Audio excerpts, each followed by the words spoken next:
नमस्कार दोस्तों, स्वागत करता हूं आप सभी का हमारे इस यूट्यूब चैनल पे।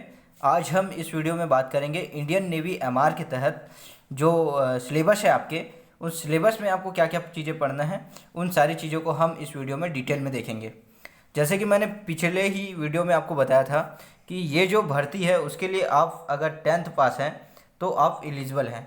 उसी तरह से मैंने आयु सीमा के बारे में भी उसमें बताया था कि किन किन आयु के लोग इसमें भर सकते हैं। साथ ही साथ इसके लिए, इस वैकेंसी के लिए, एमआर वैकेंसी के लिए आप अविवाहित होना अनिवार्य है। ठीक है, तो इन सारी चीज़ों को आपको पता है। आज मैं इस वीडियो में बात करने वाला हूँ सिलेबस के बारे में। सिलेबस इसमें डिटेल में रहेगा कि आपको गणित के अंदर क्या कुछ जो है वो पूरी तरीके से पढ़ना है। जो विज्ञान है, विज्ञान के अंदर क्या क्या चीज़ें आपको पूरी तरह से पढ़ना है।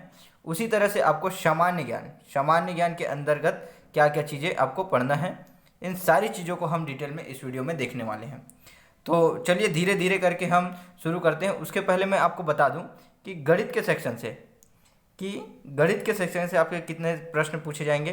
तो लगभग गणित से जो पूछे जाएंगे वो प्रश्नों की संख्या है लगभग 13 प्रश्न यहाँ से पूछे जाएंगे। और वहीं अगर विज्ञान से बोला तो विज्ञान से पूछा जाएगा आपको करीब 12 प्रश्न। तो इस तरह से गणित और विज्ञान मिला के आपके 25 प्रश्न हो जाएंगे।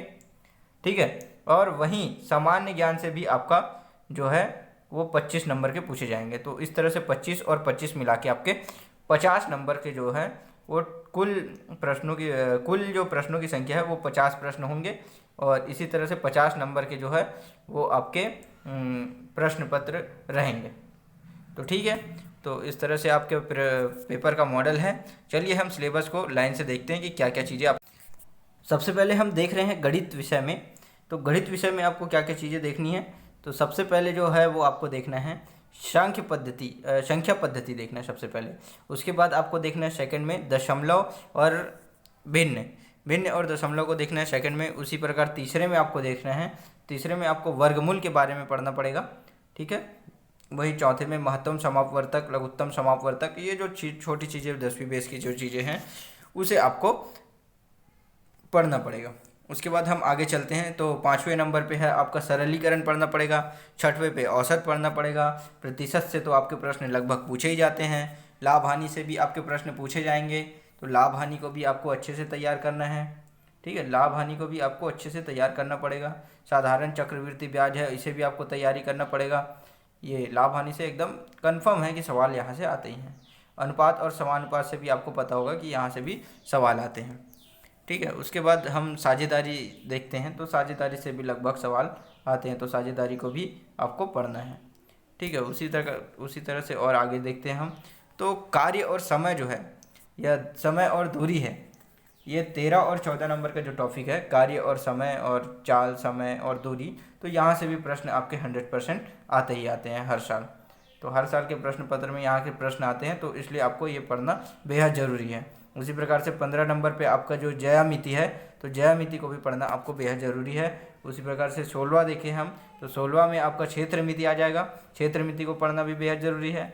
वहीं आप देखें तो बीजगणित 17वें नंबर पे है। और 18वें नंबर जो त्रिकोणमिति है, तो त्रिकोणमिति की भी जानकारियाँ आपको थोड़ा बहुत होना बेहद ज़रूरी है, क्योंकि त्रिकोणमिति से भी सवाल इंडियन नेवी के तहत पूछे जाते हैं। तो ये जो है वो आपके सिलेबस हैं, ये गणित के तहत। अब हम देखेंगे विज्ञान के सिलेबस। साथ ही साथ मैं आपको बता दूं कि गणित से जो है यहाँ तक के आपके 13 प्रश्न लगभग पूछे जाते हैं। 13 प्रश्न गणित से बनते हैं, 12 प्रश्न विज्ञान से बनते हैं। इस तरह से गणित और विज्ञान करके सेक्शन ए में लगभग 25 प्रश्न पूछे जाते हैं।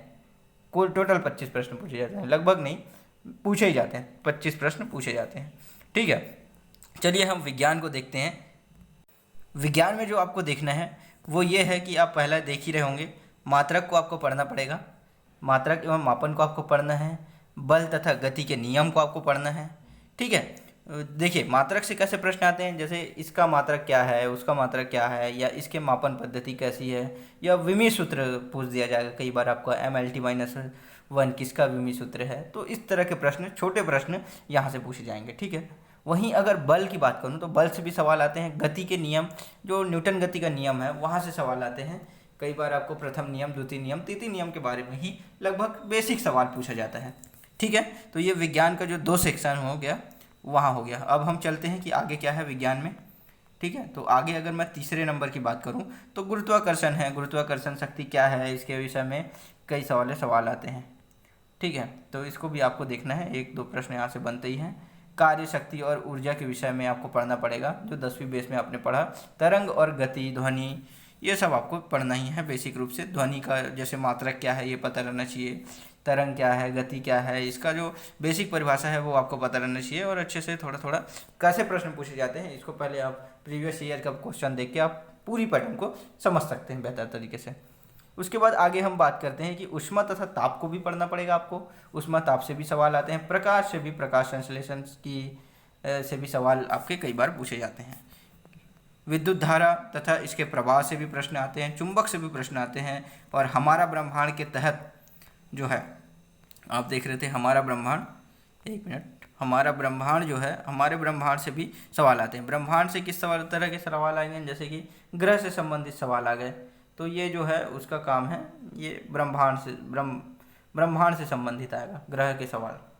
वैसे ही हमारे आसपास के पदार्थ से संबंधित, जैसे दूध का दही बनना किस जीवाणु के बारे में बनता है, तो ये सारी चीज़ें आपको पता रहनी चाहिए। या फिर पदार्थ, कौन सी पदार्थ चमकीली होती है, कौन सी पदार्थ कैसी होती है, तो इन सारी चीज़ों का जवाब आपके पास होना चाहिए। वहीं परमाणु संरचना को आपको देखना पड़ेगा, कौन सा जो आयन है वो कितना बंध बनाता है, कार्बन के पास कितना आयन होते हैं, तो इस तरह के जो सामान्य चीज़ें हैं वो आपको बेसिक पता होना चाहिए। आगे हम चलते हैं अम्ल एवं क्षार की परिभाषाएं। तो अम्ल एवं क्षार को आप थोड़ा थोड़ा पढ़ सकते हैं। अम्ल और क्षार से भी कई बार ये पूछे जाते हैं कि नींबू का पीएच मान कितना होता है, या किसी और चीज़ का पीएच मान, रक्त का पीएच मान कितना होता है, इस तरह के सवाल आपको यहाँ से पूछे जाएंगे। वहीं धातु और अधातु में आपको अंतर पता रहना चाहिए, और धातु क्या है, अधातु क्या है, ये पता रहना चाहिए। कई बार आपको ऐसे प्रश्न देंगे कि इनमें से, निम्नलिखित में से धातु है, आपको दिया रहेगा लकड़ी, सोना, चांदी, तो आपको टिक लगाना है कि लकड़ी इसमें से धातु नहीं है या है, जो भी पूछागा प्रश्न के आधार से आपका उत्तर बनेगा। ठीक है, कार्बन एवं इसके यौगिक, जैसे कार्बन के ठोस अपरूप क्या है, ऐसे पूछ दिया आपको, तो हीरा है, ये पता रहना चाहिए आपको। ठीक है, वहीं तो इस तरह के इलेक्ट्रोड क्या है, ये सब ऐसा सवाल पूछे जाते हैं। मानव शरीर से संबंधित या रोग से संबंधित, या मानव शरीर में कितनी हड्डियाँ होती है, इस तरह के सामान्य सवाल मतलब यहाँ से बनते हैं। लेकिन आप क्या है, सामान्य सवाल को भी कीजिए और अच्छे जो सवाल प्रीवियस ईयर में पूछे गए हैं उसे भी कीजिए, और प्लस उस हिसाब से अनुमान लगाइए कि कैसे सवाल आ सकते हैं, और वैसे सारे सवालों को कीजिए। उसके बाद है स्वास्थ्य एवं रोग। तो स्वास्थ्य एवं रोग से भी वही कि कौन से चीज़ से क्या रोग होता है, जैसे रतौंधी रोग कौन सी विटामिन की कमी से होता है, लगभग ये पूछा जाता है कि कौन सी विटामिन से कौन सा रोग होता है, इस तरह के सवाल यहाँ से पूछे जाएंगे। तो स्वास्थ्य एवं रोग को भी आप अच्छे से पढ़िए, ध्यान लगा के, मन लगा के। वहीं अगर हम सामान्य ज्ञान का बात करें तो सामान्य ज्ञान में आपको बेसिक इतिहास को पढ़ना है। बेसिक इतिहास में सिंधु घाटी सभ्यता, वैदिक सभ्यता और मध्यकालीन और जो आधुनिक इतिहास है, ये सारा कुछ पढ़ना पड़ेगा आपको। वहीं भूगोल के अंदर जो है मिट्टी, जलवायु, प्रदूषण, ये सब चीज़ों को आपको भूगोल के अंतर्गत, विश्व भूगोल के अंतर्गत, विश्व एवं भारत के भूगोल के अंतर्गत पढ़ना पड़ेगा। विश्व भूगोल आपको बता दूं कि विश्व भूगोल अलग होता है और भारत का भूगोल अलग होता है। विश्व भूगोल के अंतर्गत हम विश्व भर को पढ़ते हैं, भारत भूगोल के अंतर्गत हम केवल भारत के भौगोलिक स्वरूप को, भारत के भूगोल के बारे में पढ़ते हैं।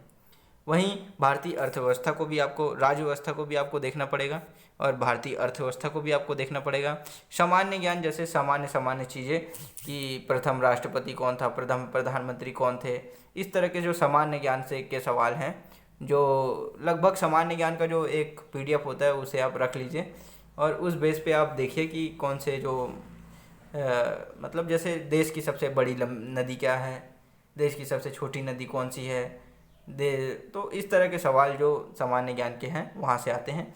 वहीं अगर खेल से पूछा जाए तो खेल से भी लगभग बहुत सारे सवाल, 1 या 2 सवाल यहाँ से आते हैं। लेकिन जो खेल का जो संबंधित सवाल होते हैं वो कई बार ऐसे होते हैं कि कौन से खेल में कितने खिलाड़ी होते हैं, जैसे खो खो के खेल में कितने खिलाड़ी होते हैं, या क्रिकेट के खेल में कितने खिलाड़ियों की संख्या कितनी होती है, इस तरह के प्रश्न यहाँ से आते हैं। साथ ही साथ अगर किसी नए चैंपियन को कुछ मिला है अवार्ड, तो करंट अफेयर से भी यहाँ के प्रश्न दे दिए जाते हैं। तो आशा करता हूँ दोस्तों आपको ये वीडियो पसंद आया होगा। पसंद आया तो ज़रूर आप अपने दोस्तों के साथ शेयर कीजिए। तब तक के लिए बने रहिए हमारे चैनल के साथ। धन्यवाद।